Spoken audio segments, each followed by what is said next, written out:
The air was alive with fear. The alien capital stretched out like a jewel of crystal and stone, its towers gleaming in the sunlight, its streets carved from marble that had endured centuries of rulers. But beneath its beauty, beneath the hum of commerce and the endless flow of citizens, a shadow haunted every heart. The shadow was not metaphorical but very real, and it had walked the world long before the aliens who ruled the city had ever lifted their first stone. The ancient beast was its name, a creature spoken of in hushed voices, a monster that slumbered in the mountains far beyond the reach of their armies. Generations told stories of its hunger, of villages devoured whole, of firestorms birthed from its breath and claws. And so, the beast was left alone, feared yet worshipped, a symbol of nature's wrath and the inevitability of destruction. None dared disturb it. None dared claim dominion over it.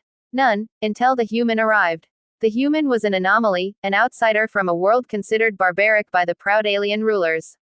To them, Earth was a backwater, a planet too chaotic, too dangerous to ever produce anything of value. Humans, they believed, were brutes, fragile compared to alien strength, wild compared to alien discipline. And yet it was this fragility, this wildness, that carried something else within the human soul. Something the aliens could not name but would one day come to fear. He arrived with nothing but torn clothes, a sharpened blade, and eyes that refused to bow.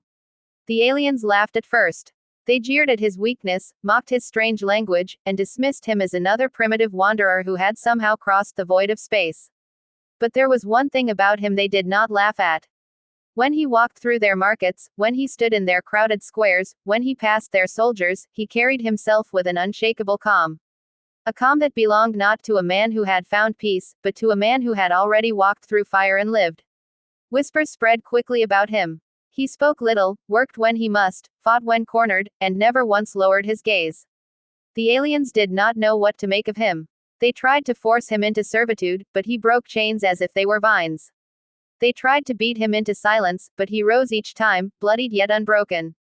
And when an alien noble struck him in the streets, expecting the human to grovel, the human struck back and left the noble gasping in the dust.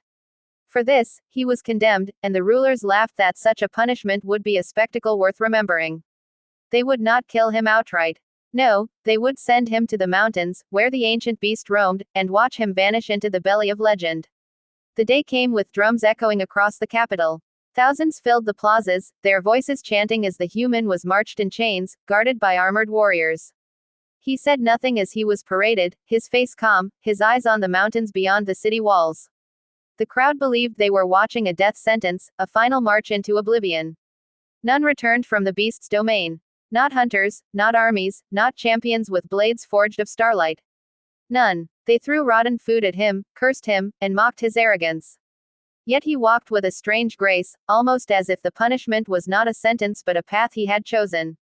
When the gates opened, the mountains loomed, black and jagged against the sky. Storms gathered upon their peaks, swirling in patterns unnatural, almost as if the world itself bent around the sleeping colossus within. The human was unshackled at the border, given no weapons but the blade he had carried since his arrival.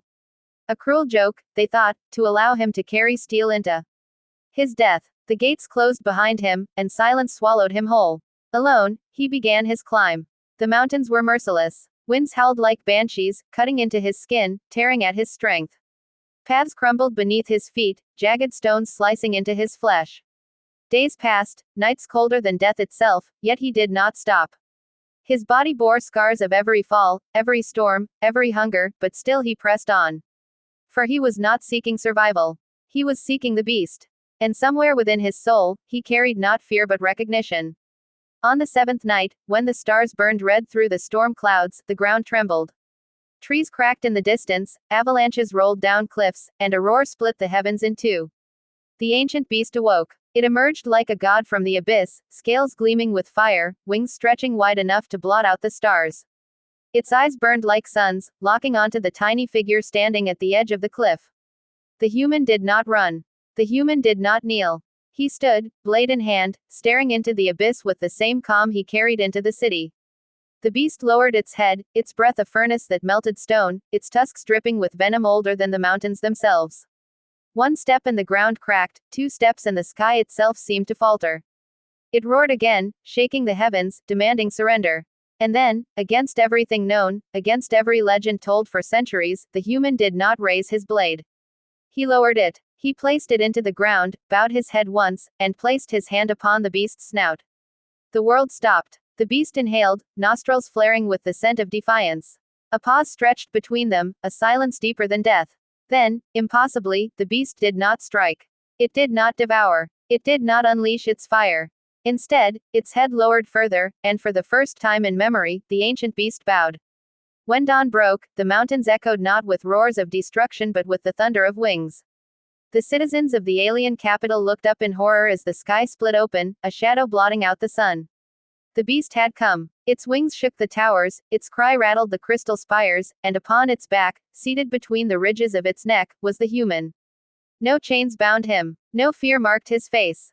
He rode the beast like a king of storms, like a herald of forgotten power, and the city that once mocked him fell silent in awe and terror.